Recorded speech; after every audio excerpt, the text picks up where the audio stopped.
Welcome back to the deep dive. We're diving into some really deep stuff today. Personal, philosophical, the good stuff. We got this audio excerpt, and honestly, the title alone, El gran suenazo mi presencia en ti o me lo foré, that's a mouthful. It really grabs you, doesn't And it's it? like, whoa, we're going deep. Identity, self-discovery, maybe even something kind of, I don't know, divine. It's all there, even in the title. The Mhm. Spanish, that word presence, like it's a being itself. It's setting the stage for something big. Right, and the .m4a, that's usually for like audiobooks, guided meditations, that kind of thing. Almost like this recording is meant to be a guide, a map for someone else's journey. Okay, see, this is what I'm talking about, and we haven't even hit play yet. So we finally listen, and the speaker introduces themselves, but it's not straightforward. They're David, but also something else, something more. And they use I for both. Two sides of the same coin, right? Exactly. And they're not separate. It's like they're, I don't know, merging. It's like that concept of the shadow self, the Yeah. parts of us we hide. But here, it's not about hiding, it's about bringing those parts together. Becoming whole. It's interesting you say that because later on, they actually say, ya no hay separación entre nosotros. Yeah. No separation between us anymore. There it is, that merging with the higher self. You find that in a lot of traditions, that idea of becoming a more authentic you, not someone totally different.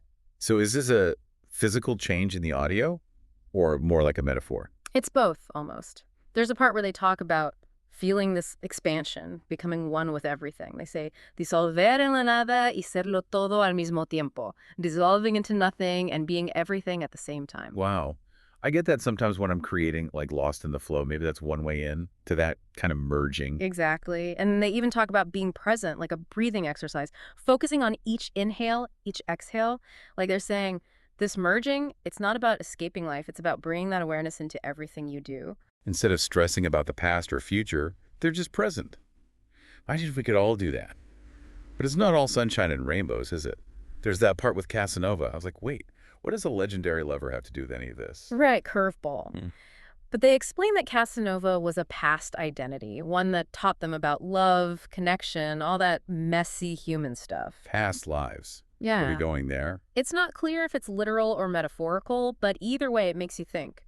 How much of who we are now is shaped by our pasts, even the symbolic ones? Like echoes of those past selves are still with us. Maybe the Casanova thing isn't about seduction now, but about approaching life with that same passion. It's about integrating those experiences, good and bad, to become who you are now. And that leads them to talk about the wider world, too, all the chaos going on. It's true. They mentioned Putin, global unrest, the whole deal.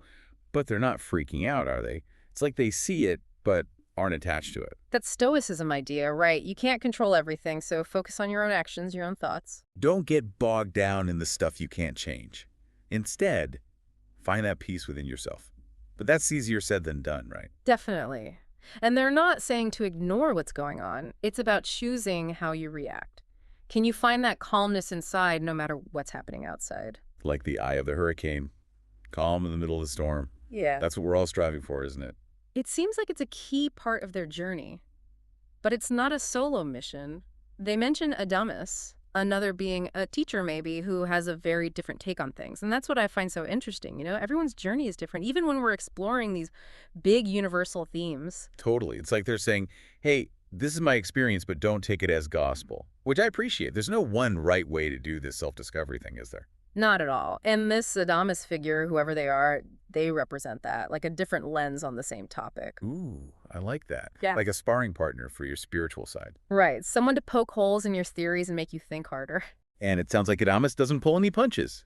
They mention his perspectiva bastante cínica, a pretty cynical outlook, which I thought was hilarious, to be honest. It felt so out of place. Right. You've got all this self-discovery merging with your higher self, peace in the storm, then bam, a dose of cynicism. But the speaker doesn't shy away from it. It's like, hey, the world's a messy place. You got to make room for the good, the bad, the whole shebang. Exactly. That balance seems to be a big deal in this whole thing. Remember the Casanova bit? Oh, yeah, the past life as a lover. It's like they're taking all these parts of themselves, the light, the dark, the spiritual, the less spiritual. And weaving them together, right? Becoming more complete. And I think that lets you understand not just yourself, but everyone else better too. With more compassion, because you've been there. Right. Or at least some version of you has. Right. It's not about being above it all, detached from the mess. It's about being in it, but with, I don't know, more awareness. So it's not about becoming some enlightened being who's totally detached from the messiness of life. It's about learning to navigate that messiness with more grace, more wisdom, and maybe even a little bit of humor. Exactly. And speaking of grace and wisdom, there's that beautiful part about the stars. Las estrellas representan el brillo que eres. Eres mucho más de lo que sabes. There's so much packed into that. Break it down for me. What's the deep meaning behind looking at the night sky? Well, it's about how much potential we have. Like, we see stars as these tiny points of light, but they're actually huge, complex, magnificent things. We're like that too. We each have a whole universe inside us. So cheesy, but I kind of love it. Right. And just like the stars are connected, part of this huge cosmic dance we're all connected to each other, to everything. And when you realize that. It changes everything. Like, we literally are stardust. It's science. Exactly. And in that vastness, we all have something unique to offer. And part of this journey of figuring out who you really are is figuring out what that unique thing is. It's not just about feeling good. It's about doing good.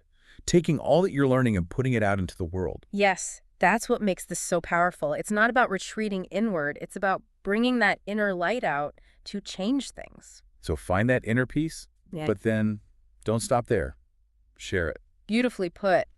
And this message is especially powerful because, well, the speaker talks about facing some real challenges later on. Right, because it's not all starlight and cosmic dances, is it? Right. Life happens. Exactly. And they're saying it's hard sometimes. You'll feel lost, confused, maybe even want to give up. But those tough spots, that's where the real growth happens. The obstacle is the path, right? Exactly. It's in those moments when you feel like you're failing that you have the biggest chance to change. Not just yourself, but the world around you. So it's not just about having these big aha moments. It's about actually living it, even when it's hard. Yeah, and they definitely go through it. Towards the end, things get kind of, I don't know, heavy. They talk about experiencias muy intensas, intense experiences. And the word extraño pops up strange, unfamiliar, like they're being pushed past their limits. All those spiritual sayings about growth not being easy, about facing your demons, sounds like they're living proof. Totally. It's easy to think once you've got some wisdom, life's smooth sailing. But real change, it's messy. It's facing those shadows, the stuff we hide from. There's that line, aprender a amarme a mí mismo en todas mis versiones, learning to love myself in all my versions. Not just the good parts, but the weird stuff, too. Exactly. And they do it even with a sense of humor. They talk about relationships, tough situations, but there's this lightness to it, like they can laugh at the absurdity of it all. That part where they say, fue divertido ver esas relaciones entre humanos totalmente diferente. It was amusing to see those relationships between humans so differently. Like they can step back from the drama, even find it funny, but still feel it all. That's the thing, isn't it? Holding both. The good, the bad, the serious stuff, the silly stuff. That's what wisdom really is. It's not about pretending life's perfect. It's about going through it with, I don't know, more grace, more resilience. Yes. And a little laughter along the way never hurt. So we've gone deep on this person's journey, all the ups and downs. What's the one thing you hope people take away from all this? Ooh, good question. What sticks with me is that it's not a straight line, this journey. There's no finish line. You're always growing, always changing, always learning to love those different versions of yourself. And in all that, that's where the real change happens, not just for you, but for everyone. That's beautifully said. And it makes me think of that line near the end. Solo hace falta que lo crea para seguir abriendo más y más es. Yeah. You just have to believe it to keep opening more and more. Yeah. It's that willingness to keep growing, keep questioning, that really matters. Yes. Who knows what we'll find when we do? That's all the time we have for this deep dive. But the exploration doesn't stop here. Until next time, keep diving deep, and we'll be here to help you make sense of it all.